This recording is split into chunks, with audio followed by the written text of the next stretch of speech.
우리가 성경을 보면서 성령의 능력이 얼마나 위대하고 큰가 하는 것을 볼 수 있는 장면이 몇 곳 있습니다만, 저는 이 사도행전 2장 후반부에 나타나는 이것만큼 성령의 능력을 강하게 우리에게 증명해 주는 본문이 없다고 생각합니다.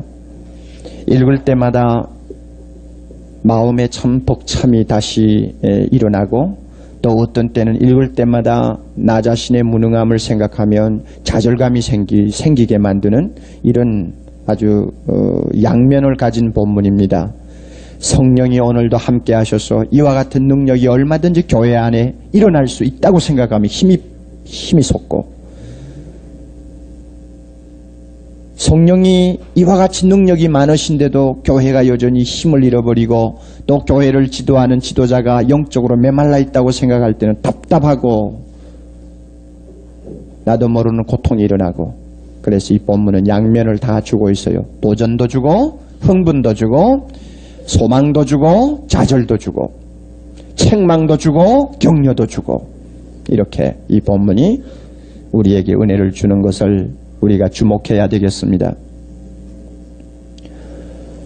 3,000명이 베드로의 설교를 듣고 회개하고 돌아왔습니다. 이 3,000명이 남자만인지 아니면 남녀 합해서 3,000명인지 우리가 이 본문만 가지고는 말하기가 대단히 어렵지만, 4장 4절하고 비교해보면 사도행전에도 역시 통계는 남자들을 중심한다 하는 거 우리가 금방 알 수가 있습니다. 4장 4절에 보면 남자만 한 5,000명이 회개하고 돌아왔다 하는 것 보면은 이 앞에 있는 3,000명도 남자만 세는 것이 틀림이 없는 것 같습니다. 그러나 하나님께서 여자의 가치를 무시하는 것이 아니고, 그 당시에 그 관습이 남자 중심으로 회개되어 있고, 또 남자가 해이면 여자는 따라서 통계에 들어오는 것으로 알고 있었기 때문에 전혀 문제가 안 됩니다. 전무후무한 역사가 베드로의 짧은 설교 말씀 앞에서 일어났습니다. 여러분, 이 3,000명이 막연히 설교 듣기 위해서 교회 모인 사람이라고 착각하시면 안 됩니다. 이 3,000명이 막연히 어떤 자기의 요구를 가지고 하나님 앞에 나와서 자기의 마음에 있는 원통함을 풀기 위해서 모인 어떤 감정적인 무리와 다르다는 것을 아셔야 됩니다. 무슨 방언하고 무슨 이상한 체험을 했기 때문에 사람들이 모여가지고 흥분을 자아내는 그런 큰 무리가 아닙니다. 여러분, 이 자리에 가만히 보세요. 이 3,000명, 이 사람은 자기의 가슴을 치고 회개하는 3,000명입니다. 이런 점에서 우리가 주의를 해야 합니다. 회개하는 3,000명. 그러면 그 자리에 3,000명밖에 없나요? 없었나요? 아니죠. 예루살렘에 있는 상당한 사람들이 모였으니 얼마가 되었는지 우리는 예측하기 어렵고, 더욱이 그 장소가 성전이라고 우리가 판단한다면 얼마나 많은 사람들이 그 공간을 차지하고 있었는지 우리는 모릅니다. 그러나 그 가운데서 하나님이 세는 사람은 어떤 사람만 셉니까? 회개하는 사람만 세워요. 회개하는 사람만. 3,000명. 아마 3,000명이 안 되고 300명이 되었더라도 회개하는 사람 300명 이랬을 거예요. 하나님이 가장 귀하게 보시는 것, 회개하는 사람입니다. 마음을 찢고 통회하는 사람입니다. 말씀을 들었을 때 그 심령이 하나님을 향해서 눈물 어린 눈으로 쳐다보는 사람, 그 사람을 하나님이 가장 사랑합니다. 아무리 많은 사람이 모여 예배할지라도 회개 없는 예배자는 하나님께서 자기 원하는 숫자에 세지 않습니다. 저는 분명히 그렇게 합니다. 사랑의 교회가 나중에 몇 명이 모일지 모르지만 지금 모이는 1,000몇백 명 하나님께서 다 해지는 않을 것입니다. 섭섭한 일이지만 그것은 사실입니다. 진실로 회개하는 사람, 예수 안 믿다가 돌아와서 눈물로 회개하고 주님 앞에 안기는 사람, 하나님이 그 수에 셉니다. 예수를 오래 믿었다가도 믿음 없이 건성으로 교회 다녔지만 어느 순간에 주님의 말씀에 부닥쳐서 자기 마음을 찢고 주 앞에 회개하는 사람, 비로소 그 사람 하나님이 햅니다. 3,000명 중에 하나로 한단 말이에요. 만약에 그와 같은 마음을 찢는 회개가 없이 수많은 죄를 지으면서도 가책 하나 없이 형식적으로 예배에 와서 앉아있으면 아무리 그 찬송이 열정으로 부른다고 할지라도 그 마음이 아무리 어떤 흥분에 의해서 눈물을 줄줄 흘린다고 할지라도 회개가 진실로 없는 사람은 하나님께서 3,000명에 넣지 않습니다. 그걸 우리가 아셔야 돼요. 여러분 예배 보러 나오실 때마다 통회하고 자복하는 마음 이것이 있어야 합니다. 왜냐하면 아무리 우리가 하나님 앞에 죄 용서함을 받았다고 할지라도 죄 용서함을 받은 사람이기 때문에 더 괴로운 점이 있는 것입니다. 그렇잖아요? 더 미안한 것이 있는 것입니다. 하나도 용서를 받지 못했다면 그까짓 거 그건 뭐 죄 하나 범하나 둘 범하나 셋 범하나 범한 것은 한 가지니까 하나님 앞에 그저 묵묵부답으로 와서 앉아 있을 수 있겠죠. 그러나 모든 죄가 이미 용서받은 하나님 자녀여 흠과 티가 없이 장차 하나님 앞에 설 약속이 되어 있는 사람이기 때문에 한두 가지 잘못된 것이 있어도 마음속에 괴로움이 오고 그런 마음을 안고 주님 앞에 나와 앉았을 때 자연히 회개하는 마음이 안 생길 수가 없죠.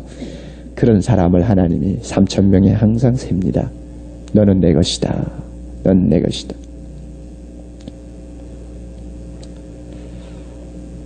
저는 현대교회에 이와 같은 3,000명이 모이는 교회가 되었으면 하는 생각을 많이 합니다.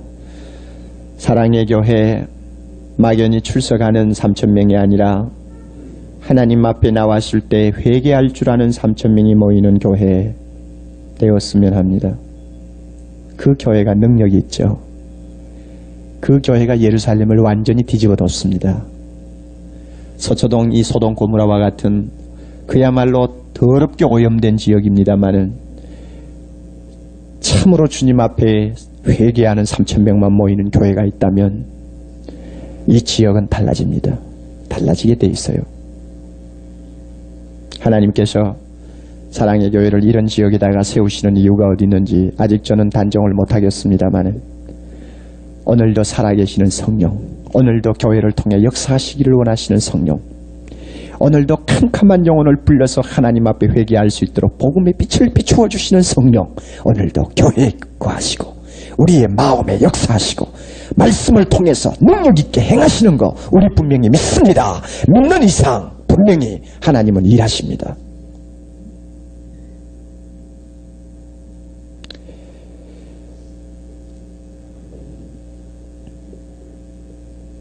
회개가 많이 희미해진 오늘 현대교회를 우리는 걱정해야 합니다. 우리가 남의 교회를 비판할 필요도 없고 또 다른 사람을 이러니 저러니 말할 필요는 없습니다. 우리 교회 자체부터 회개가 약하고 눈물이 마르고 자기의 아픈 곳, 자기의 괴로운 것을 찌르면 거부 반응을 일으키는 아직도 자기 중심의 신앙생활, 말씀 앞에 전적으로 복종하려고 하는 자세보다도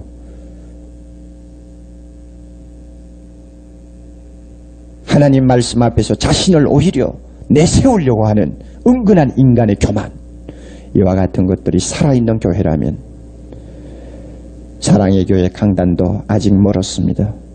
주님이 만약에 이 시간 이 자리에 오셔서 옥목사 따로 불러내가지고 지금까지 옥목사가 사랑의 교회를 통해서 한 일을 하나하나 계산한다면 저는 두말하지 않고 아마 땅에 주저앉아 버릴 것입니다.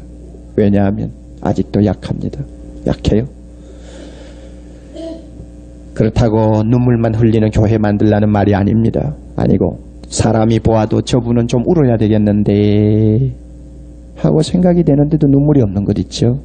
물론 골방에서 울겠죠. 물론 개인과 만났을 때 가슴을 짚고 주여 어찌하면 좋겠습니까 하고 몸부림치겠죠. 그러나 골방에서 진짜 그렇게 우는 사람이요 하나님 앞에 자신을 항상 분명하게 회개하는 사람이라면 교회에 나와서 예배보는 벌써 자세도 다릅니다. 그러나 적어도 3분의 1 이상, 심하면 2분의 1 이상이 아직도 회개하고 통회하는 마음이 무엇인지조차도 모르고 교회를 다닙니다. 이런 사람이 계속 1년, 2년, 3년 쌓이고 쌓이면 나중에 10,000명이 모여도 그 교회는 하나님이 수를 셀 때는 아마 상당수가 끼지 못할걸요. 이런 교회를 만약에 옥 목사가 계속 목회해 나가고 단순히 사람만 많이 모인다는 소문 때문에 부흥하는 교회다, 그래도 참 무슨 특징 있는 교회다 하는 소문이 난다면 그것은 열매 없는 무화과에 지나지 않을 것이요. 입만 무성한 무화과 나무. 우리 그런 교회 되어서는 안 됩니다.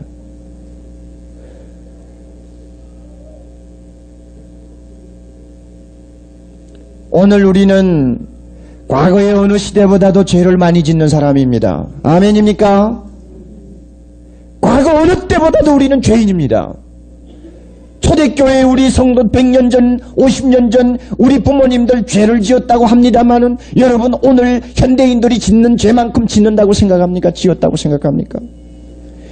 그 사람들의 생활이 오늘 우리만큼 해이해졌다고 생각합니까? 세상과 그 정도 타협한다고 생각합니까? 아니요. 우리만큼 오늘 죄에 말려있는 사람이 없습니다. 그런데도 가슴을 찢는 3,000명이 되지 못한다는 것은 참 교회로 봐서는 비극이 아닐 수가 없습니다. 더 이상 이와 같은 일이 계속되지 않도록 성령의 역사에 민감해야 합니다. 항상 민감하세요. 이날 밤 설교하는 저 자신부터 말씀을 들으시는 여러분들의 마음속에 통회하고 자복하게 하시는 성령, 주님의 옷자락을 붙들고 나의 연약함을 내놓고 탄식할 수 있는 자복하는 마음, 주님이 기대하는 것만큼 살아드리지 못한 미안한 감정 때문에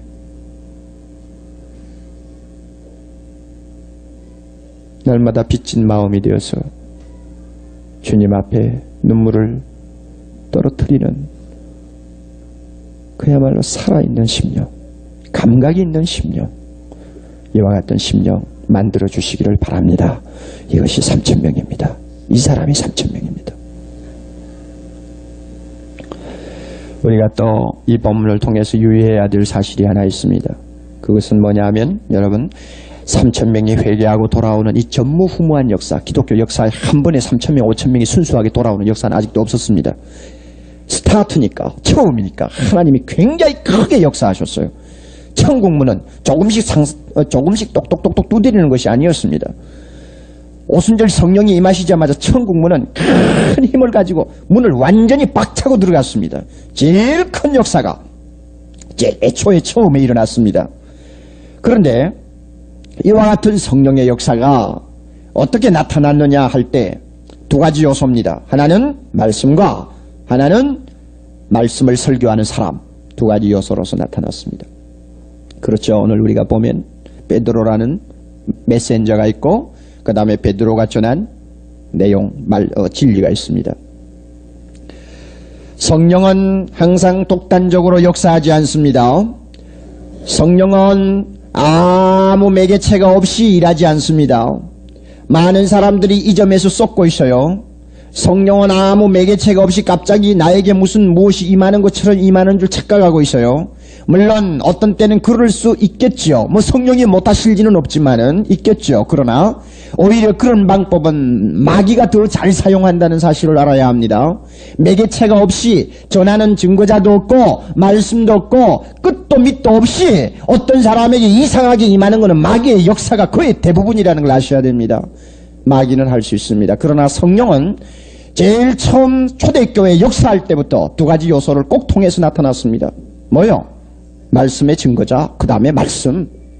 이 요소를 통해서 제일 처음 교회에 돌아오는 3,000명을 주님께서 부르셨습니다. 우리가 이 사실에 주의해야 돼요. 하나님의 말씀이 얼마나 강하게 성령의 도구로 사용되었습니까? 우리 37절 한번 보면 저희가 무엇을 들었습니까? 이 말을 듣고, 하나님의 말씀 말을 듣고, 그 다음에 40절 사도들이 또 무엇을 가지고 확증하며 권했습니까? 여러 말로, 즉 하나님의 말씀으로 확증하고 권면했다고 했죠. 또 41절 그 3,000명이 결국 무엇 때문에 세례받고 돌아왔습니까? 그 말을 받는 사람들. 그렇죠. 그 말을 받는 사람들. 왜 그 성령을 받은 사람들 하지 아니하고 그 말씀을 받은 사람이라고 그럽니까? 성령의 말씀을 통해서 역사합니다. 그래서 신약교회의 순수한 오리지널한 크리스찬들은 말씀의 사람들이었어요. 지금 오순절이 시작된 바로 당일 아닙니까?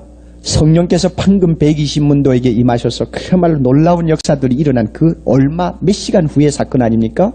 그런데도 하나님의 말씀이 성령의 도구로 사용되는 증거를 우리는 이 자리에서 볼 수 있습니다. 그 말을 받는 사람들이 세례를 받음에 3,000명이나 되었다. 말을 받는 사람. 그거 참 이상하죠. 뭔가 좀 다른 것이 있을 것 같은데 왜 말을 받는 사람들이라고 했을까요? 이런 의미에서 여러분 그 당시 처음 예수 믿고 돌아온 사람들하고 우리하고 전혀 다른 데가 없습니다. 믿습니까? 그대로입니다. 하나님의 말씀 받고 우리 돌아왔죠. 그래서 바울도 데살로니가전서 1장 5절에 놀라운 말씀했습니다. 우리 복음이 말로만 너희에게 이런 것이 아니요. 이 말이라고 하는 것은 사람이 사용하는 어휘를 말합니다. 성령의 도구가 되는 수단인 말을 이야기합니다. 그러나 이 말만 가지고 되는 것이 아니고 오직 능력과 성령과 큰 확신으로 된 것이니. 그 다음에 고린도전서 2장 4절에는 지혜에 전하는 말로 하지 아니하고 다만 성령의 나타남과 능력으로 했다 이랬습니다. 이 전도할 때, 설교할 때. 그러니 여기에서 이 두 구절을 우리 두 말씀을 비교해 보면 말씀, 성령, 능력 전부 다 있고 오릅니다. 이게 참 이상한 공식이 성립이 돼요. 이해하시겠어요? 말씀 그 다음에 뭐요? 성령 그 다음에 뭐요? 능력. 똑같이 놓고 대등하게 보아도 전혀 잘못되지 않는다고 할 수 있습니다. 말씀에 사로잡혔습니까? 누구에게 사로잡혔나요? 성령에게 사로잡혔어요. 성령에게 사로잡혔나요? 그 사람에게 무엇이 있습니까? 권능이 있습니다. 그래서 스데반 보고 성령 충만한 사람, 믿음 충만한 사람, 지혜 충만한 사람 다 통하죠. 다 통해요. 그 통하는 이유가 있죠.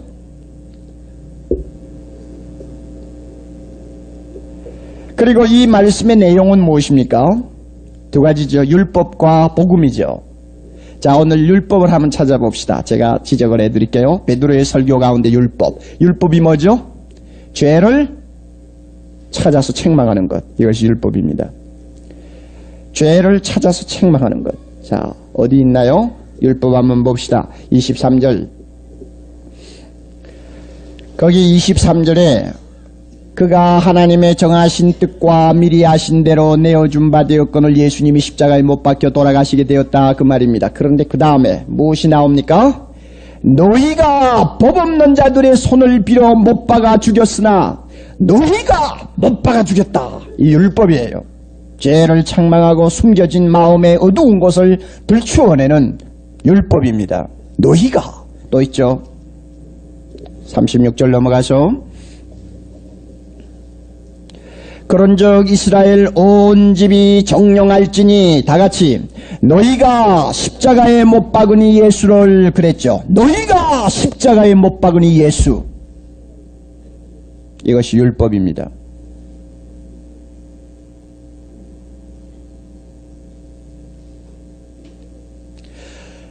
오늘 설교 시간에 만약에 설교자가 이런 식으로 설교를 하면 도대체 몇 사람이나 그 예배 시간에 붙어 있을까요?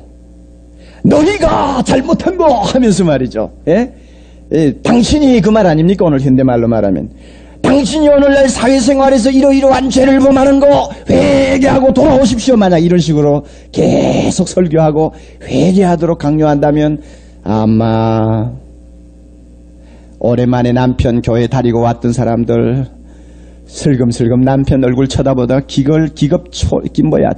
초풍을 하고는 아마 다음부터 안 다리고 오실 거예요. 그만큼 오늘 현대인들이 약해지고 어떤 면에서는 너무나 얕다고 할까요? 누가 그렇게 약은 사람으로 만들었습니까? 여러분이 교회에 나오는 분이 그렇게 된 것입니까? 아니면은 오늘 설교를 하는 설교자들이 그렇게 만들었습니까? 어느 쪽인 것 같아요? 솔직하게 말씀하세요. 어느 쪽인 것 같아요? 설교자가 그렇게 교인들을 약하게 만들었습니까? 얕게 만들었습니까? 아니면 교인들이 얕기 때문에 설교자가 그렇게 됐습니까? 어느 쪽이요?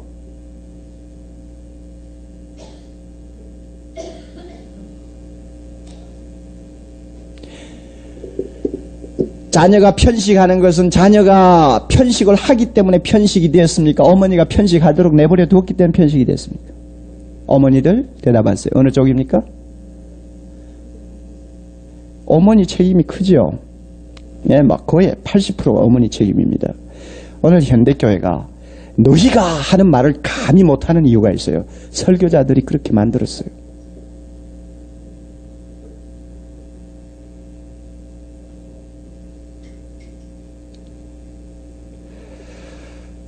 (6월) 달에 서울에서 우리 한국교회가 중심이 되어가지고 세계 여러 교회들을 초청해가지고 금식기도회가 있습니다. 3일 동안 뚝섬에서 금식기도회를 하는데 그 주제는 오늘 대한민국 교회와 국가의 죄를 짊어지고 하나님 앞에 자복하자 이것입니다.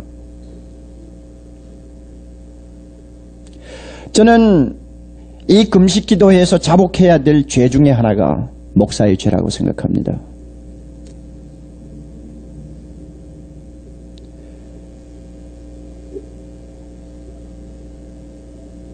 우리 이 문제 놓고 굉장히 여러분 두려워해야 합니다. 나중에 이것이 심하면 소경이 소경을 이끄는 이제 결과가 따라옵니다. 마땅히 회개해야 될 자에게 바로 지적하지 못하는 강단은 이미 힘을 잃어버린 강단이요. 지적했다고 해서 그것이 싫어서 안 나와가지고 교회가 문을 닫았다면 그 교회는 성령이 거하시지 않는 교회요.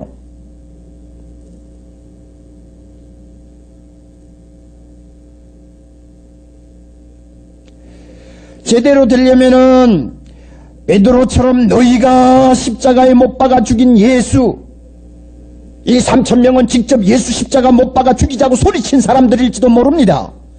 아마 이 사람들은 분명히 예수님을 죽이고 싶었던 어떤 사람들인지도 모릅니다. 그렇기 때문에 그들의 가장 아픈 곳을 찌르는 설교입니다.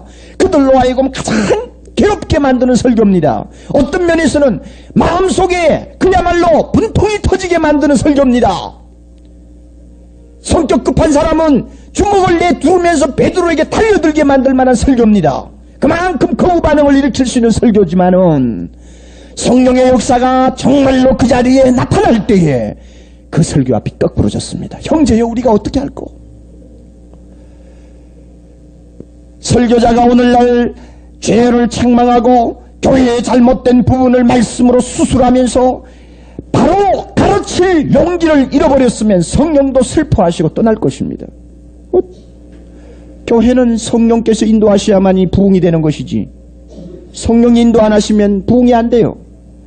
사람이 좋은 말 한다고 사람들이 모이나요? 글쎄, 그런 교회도 있을 수 있죠. 좋은 말들 많이 하니까 들으려고 오는 사람들이 있죠. 그만큼 오늘 현대사회가 허기가 져 있어요. 갈증이 나 있어요. 아마 중이 교회에 서서 무슨 좋은 말을 한다 해도 사람들이 모일 거예요. 분명히 오늘 현대는 그렇습니다. 상당한 사람들의 동기가 예수 믿는 거하고 관계가 없어요. 마음이 너무 컬컬하고 너무 답답하고 어떤 때는 너무나 긴장이 쌓이고 풀 수가 없으니까 교회에 대한 관심을 갖는 것입니다. 종교성이요. 얼마나 좋은 기회입니까? 사람들이 이렇게 관심을 가졌을 때 교회가 능력 있게 바로 전할 수만 있다면 하나님도 기뻐하시고 대한민국 사회도 달라지고 오늘 우리가 좀 더 편안하게 살 수 있을 것입니다. 그러나 보세요. 교회가 편안하게 살 수 있나요 지금?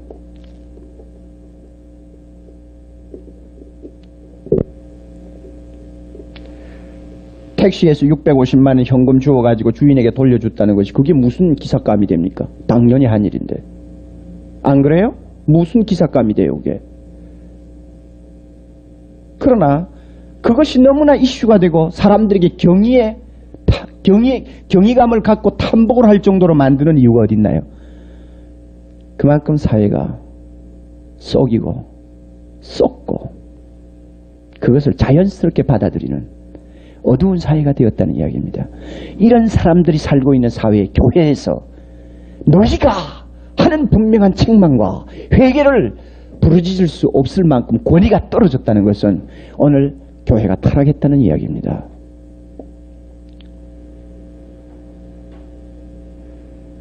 이런 것이 여러분 율법입니다. 그러나 율법만 가지고는 설교가 안 됩니다.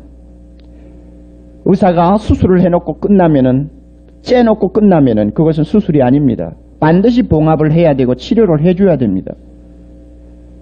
베드로는 율법으로 그들을 사정없이 하나님 앞에 회개하도록 정죄하고 그 다음에 복음을 줍니다. 어디가 복음입니까? 38절부터 40절이 복음입니다. 회개하라. 그리고 세례받고 죄사함을 받으라. 그리하면 너희가 용서받고 성령을 선물로 받는다. 이 패약한 세대에서 너희가 구원을 받으라. 이게 이제 복음이에요.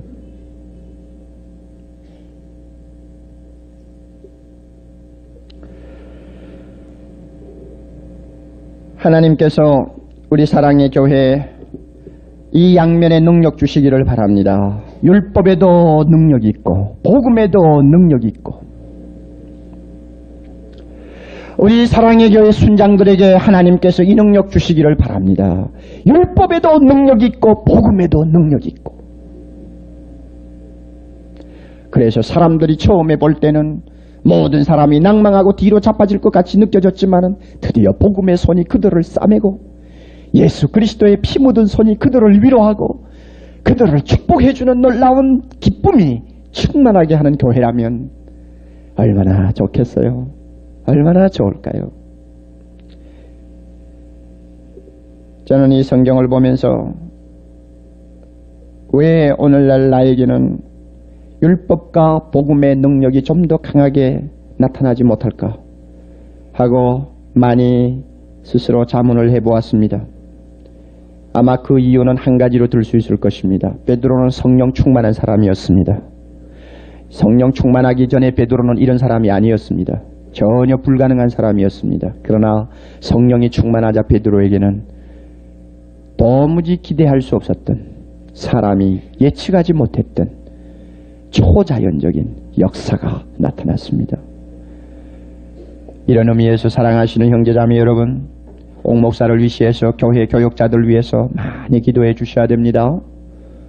교역자들이 성령에 충만하지 못하면 메시지가 벌써 김 빠진 모처럼 되어버립니다. 아무리 외쳐도 힘이 없고 아무리 들어도 마음에 와 닿는 것이 없으며 사람들이 귀는 즐겁게 할지 모르고 그 시간에 웃고 떠들 수는 있을지 모르지만 돌아가면 그 메시지는 다 귓전에서 떠나고 생활의 변화도 없으며 인격의 변화도 안 일어납니다. 그러나 성령이 능력 있게 역사하는 메시지는 들을 때 좀 아프게 들을 수도 있고 어떤 때는 재미가 없다고 들을 수도 있고 어떤 때는 대단치 않는 말씀처럼 들을 수도 있을지 모르지만 그러나 그 말씀은 마음속에 깊이 뿌리가 박혀서 낮에도 밤에도 떠나지 아니하며 그 말씀 때문에 나 자신의 성격이 변화되고 마음의 생각이 달라지며 내 생활에 변화가 일어납니다. 이런 능력 있는 메시지를 여러분이 날마다 듣고 흠과 티가 없는 하나님의 자녀로 변화를 받으시려면 교역자들 위해서 기도 많이 하셔야 됩니다. 교역자를 비판하기 전에 여러분 기도하세요. 교역자의 잘못한 것을 섭섭하게 생각하기 전에 내가 얼마나 기도해 주었는가를 여러분이 자문하세요.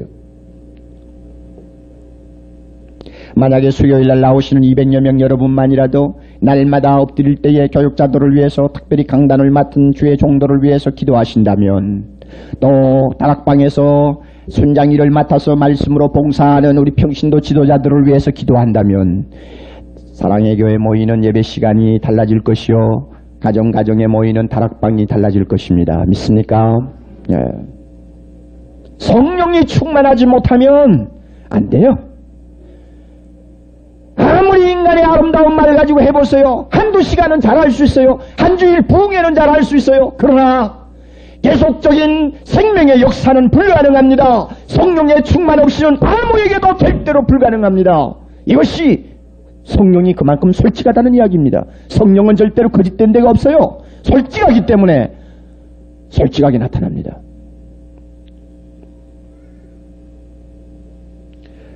다음에 우리 또 생각할 문제 있습니다. 성령의 역사가 이렇게 강하게 회개를 통해서 나타나지 않습니까? 자, 그런데 우리 좀 문제점이 하나 있어요. 38절. 이 무엇이 문제점이냐 하면 그리하면 이것이 문제점이에요. 베드로가 가로되 너희가 회개하여 각각 예수 그리스도의 이름으로 세례를 받고 죄사함을 얻으라. 그리하면 성령을 선물로 받으리니. 그리하면이 문제란 말이에요. 왜 문제인가 하면은 이 그리하면 이것 때문에 자 성령은 제2차적으로 특별히 받아야 한다 하는 이론이 나옵니다. 회개하는 거, 세례 받는 거, 예수 믿고 돌아오는 거, 중생 받는 거 다 그것은 전자에 속하는 것이고 참 크리스찬이 되려면은 그리하면 다음에 성령을 선물로 받는 특별한 어떤 체험이 있어야 된다고 주장합니다. 상당히 그럴듯하지 않습니까? 본문 보면. 이것이 오순절 계통이죠. 꼭 뭐 틀렸다고 말하기는 싫어요, 저는. 왜냐하면 제가 결론부터 말씀드리죠. 교회 다니는 사람들 가운데서 성령으로 세례를 받지 않고 물로 세례받은 사람이 많기 때문이에요. 무슨 말인지 알아요? 우리가 물로 세례를 받을 때 누가 역사합니까? 성령께서 분명히 세례로 역사합니다. 그거 사실인데 겉으로 보기에 말이죠. 성령으로 세례받은 사람 같지를 않다 하는 이야기입니다. 물로 세례받고 끝난 사람 같아요. 꼭 세례 요한에게 세례받고 날마다 예수 따라다니던 군중들하고 비슷해요. 왜 그렇게 맥이 없죠? 왜 그렇게 마음이 뜨겁지 않죠? 왜 그렇게 주님을 향한 열심이 없죠? 왜 그렇게 말씀은 열리지 않죠? 왜 그렇게 기도는 힘이 없어요? 왜 다른 사람을 향해서 사랑을 베풀기가 그렇게 힘이 들죠? 왜 내 자신이 변화가 안 일어나느냐 말이에요. 세례를 받았는데. 이런 사람을 놓고 가만히 생각할 때는 차라리 그리하면이 좋아요. 어느 순간이든지 하면 성령께서 그 사람 하면 새롭게 만드는 기회가 좀 있었으면 좋겠다 저는 생각합니다. 그것이 체험이 되든지 어떤 깨달음이 되든지 상관없어요. 저는 그 2차적인 역사를 믿습니다. 분명히 믿어요. 이 가운데는 이미 2차적으로 하나님의 특별한 성령의 은혜 안에서 다시 다듬어진 분들이 많이 있습니다. 저는 꼭 그거 믿어요. 처음부터 바로 되는 사람도 있지만 세례는 받고 예수 믿고 세례 받고 집사 되고 다 됐지만은 2차적으로 뭐가 도무지 안 된 사람들 한번 다시 되어야 돼요. 그런 사람에게는 아마 성령이 2차적으로 임했다고 말할 수 있겠죠. 오순절이 두 번째 임했다는 말이 아니에요. 교회 안에 거하시는 성령이 그 사람을 두 번째 잡고 역사하셨다는 말입니다. 변화를 시켰다는 말입니다. 이런 시간이 좀 있었으면 좋겠습니다. 제가 그것을 부정하진 않아요. 그러나 신학적으로 볼 때 오순절 사건은 두 번, 세 번 반복되어야 한다 하는 것은 잘못입니다. 제가 이미 강단에서 여러 번 말씀드렸기 때문에 이야기하지 않겠어요. 그러면 이 그리하면을 어떻게 해석할 것이냐. 요즘 여러분 현대 번역된 성경들을 보면 이 그리하면 하는 표현을 쓰지 않습니다. 오히려 단순하게 그리고입니다. 그리고. 자, 보세요.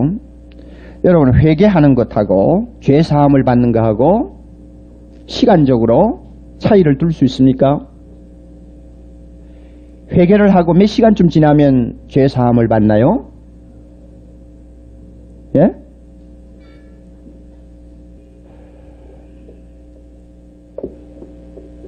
회개하고 몇 시간쯤 지나면 죄 완전히 용서받나요? 오늘 기도하신 오유순 집사님 크게 한번 대답해 보세요. 회개하고 몇 시간쯤 지나면 용서를 받죠? 바로 받아요? 믿어요? 예, 보세요. 회개하고 죄사함을 받으라. 그거는 말의 순서지. 회개하면 이미 용서받고. 맞죠? 그렇다면. 그 다음에 세례는 뭡니까 그러면? 세례는 회개하고 용서받은 외적인 표징으로 주는 것입니다. 동시에 또 세례는 무엇을 의미하느냐 하면, 여러분, 회개하고 죄사함을 받는 사람이기에 이미 성령께서 역사하셨죠? 예, 아멘. 이 성령 세례입니다. 중생 받지 못한 사람이 회개하고 죄사함 받는 역사가 없어요. 있을 수가 없어요. 성령 받고 중생을 체험하지 못하는 사람에게 여러분 죄사함을 받는다는 일은 불가능합니다. 그러니 이렇게 어떻게 보면은 회개하고 죄사함 받고 성령을 선물로 받는 것 전부 다 동시적이라고 할 수 있습니다. 말의 순서만 이렇게 정해놓은 것이지 동시적이에요. 더욱이 여기 성령의 선물을 여러분이 단수로 보시는지 복수로 보시는지 모르지만 원문에는 단수입니다. 성령의 선물입니다. 그러면 성령이라는 선물입니다. 성령이라는 선물. 그러면 이 단수인데 이것은 뭘까요? 은사를 말할까요? 아니면 성령 그 자신을 말할까요? 성령 그 자신을 말합니다. 만약에 이것이 선물이라는 말이 소위 기프트라는 말에 복수형이 나왔다면 이것은 은사입니다. 성령께서 주시는 은사가 다양하잖아요. 그 은사겠지만 여기는 단수예요. 성령이라는 그 선물입니다. 즉 성령 자신입니다. 그렇다면 우리가 성령 자신을 우리 자신이 참 받는 것 언제입니까? 죄 회개하고 용서받고 할 때 벌써 성령은 우리에게 역사를 하신 것입니다. 그것을 좀 더 뚜렷하게 하기 위해서 세례를 받습니다. 물로 세례를 받습니다. 물로 세례를 받을 때 죄사함 받은 감격이 크게 따라올 수 있으며 동시에 무엇이 역사합니까? 성령께서 충만하게 역사합니다. 그렇게 되면 이 본문은 다 해결되는 것입니다. 그러니 제가 그리하면 하는 말을 그리고라고 바꾸는 이유가 바로 그것입니다. 말의 순서만 그래 놓은 것이지 사실은 전부 동시적인 역사입니다. 그러나 어떤 경우에는 세례도 받고 자기도 죄 용서함을 받았다고 확신도 하는데 성령의 역사가 너무나 메말라버린 사람에게 하나님께서 2차적으로 3차적으로 그를 강하게 붙드는 은혜가 있을 수 있다는 것, 이거는 나는 인정합니다. 사랑의 교회 1,몇백 명이 다 한 번 그와 같은 은혜 속에서 한 번 다시 재생된다면 아마 이 교회는 세상이 감당하지 못하는 그리스도의 제자들이 모인 교회가 될 것입니다. 예루살렘이 감당하지 못한 3,000명이 모인 교회가 될 것입니다. 그렇게만 된다면 얼마나 좋을까요? 그렇게만 된다면 절대 낙망할 필요가 없습니다. 성령은 오늘도 계시기 때문에 성령의 능력은 절대로 축소되었더니 변하지 않았습니다. 단순히 우리가 믿고 간절히 사모하고 구하기만 하면 사랑의 교회를 통해서 성령은 초대교회와 같이 역사하시고 하나님의 능력을 분명히 나타낼 것을 저는 믿습니다. 이 3,000명이 성령의 충만함을 받은 것이 분명한데 이상하게도 그 성령이 충만함을 받았다는 증거가 어떤 은사에서 나타나지 아니하고 어디에서 나타나느냐 하면 42절 이하 생활에서 나타납니다. 이것을 여러분이 주의하시기 바랍니다.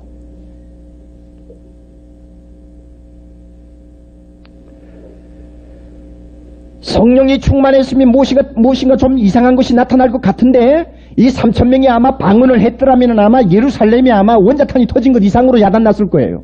그런데 이상하게 그런 현상이 지금 안 보여요. 물론 우리가 너무 지나치게 해석하면 안 됩니다. 분명히 세례를 받았을 때 이들에게 어떤 증표가 나타난 것은 사실입니다. 왜냐하면 오순절 그 당일날이기 때문에 성령께서 너무나 강하게 역사하는 시간입니다. 그러니까 세례를 받는 이 3,000명에게 방언으로 아니면 어떤 증표로 분명히 성령 충만 받는 표가 눈에 보이도록 나타났던 것도 우리는 부인할 수가 없습니다. 그러나 성경에서 그와 같은 사실을 전부 다 뒤로 미루어버리고 어디에서 성령 충만한 증거들을 다 보여주느냐 하면은 교회 생활, 신앙 생활, 삶의 변화에서 성령 충만한 것을 보여주고 있습니다. 이게 참 아름다운 일이에요. 신앙생활의 4가지 원리 말씀에 굳게 서라. 그렇죠. 누구의 가르침을 받습니까? 사도의 가르침을 받아 말씀에 굳게 서라. 그 다음에 둘째로 성도와의 교제에 힘쓰라. 서로 교제하며 또 세 번째 무엇입니까? 떡을 떼며. 제가 제자반에 할 때 조금 잘못 가르친 것이 있는지 모르겠는데 이 떡을 떼며 하는 말을 우리가 성찬이냐 예찬이냐 하고 우리가 좀 논할 수가 있습니다마는 46절 내려가서 보면 떡을 떼는 거하고 음식을 먹는 애찬하고는 구별이 되고 있습니다. 그렇죠? 46절에 떡을 떼며 그 다음에 좀 내려가서 순전한 마음으로 음식을 먹고 하고 구별이 되는 거 보니까 떡을 뗀다고 할 때는 역시 예수님이 마지막 그 성만찬에서 빵 조각을 탁 찢어가지고 옆에 있는 제자들에게 주면서 이것은 너희를 위해 내가 주는 내 살이니 기념하라 하면서 주신 것을 의미합니다. 그러니까 여기에 떡을 떼며 하는 것은 성찬, 즉 예수 그리스도의 십자가의 은혜를 날마다 기억하는 생활입니다. 기념하는 생활이요, 감사하는 생활입니다. 그 다음에 쉬지 말고 기도하라. 그렇죠. 이 네 가지가 초대교회 성령 충만한 성도들에게 나타났던 가장 중요한 신앙생활의 4대 원리입니다. 말씀에 굳게 서라. 성도와 서로 깊은 사랑의 교제를 나누라. 셋째, 예수 그리스도의 십자가를 날마다 기억하고 감사하라. 그 다음에 무엇입니까? 쉬지 말고 기도하라. 그런데 이 네 가지는 따로따로 떼어놓을 수 없는 문제입니다. 자, 김 장로님은 말씀을 항상 배우면서 진리에 굳게 서십시오. 구 장로님은 날마다 성도와 사랑의 교제만 나누십시오. 자, 우리 최 권사님은 날마다 무엇만 하라고 그러면 되네요. 떡을 떼십시오. 그 다음에 또 누구는 또 기도만 하십시오. 그거 안 됩니다. 안 되고 한 사람에게 항상 있어야 될 네 가지 요소입니다. 그리고 이것은 어떤 면에 순서적입니다. 여러분, 떡을 떼는 것이 먼저입니까? 말씀을 바로 배우고 진리에 서는 것이 먼저입니까? 진리에 서는 것이 먼저입니다. 교제하는 것이 급합니까? 말씀을 배우고 굳게 서는 것이 급합니까? 말씀 배우는 게 급하죠. 기도하는 게 먼저입니까? 말씀을 통해 하나님의 음성 듣는 것이 먼저입니까? 말씀이죠. 순서예요. 가장 기초 콘크리트 작업은 말씀이에요. 진리 위에 굳게 서라.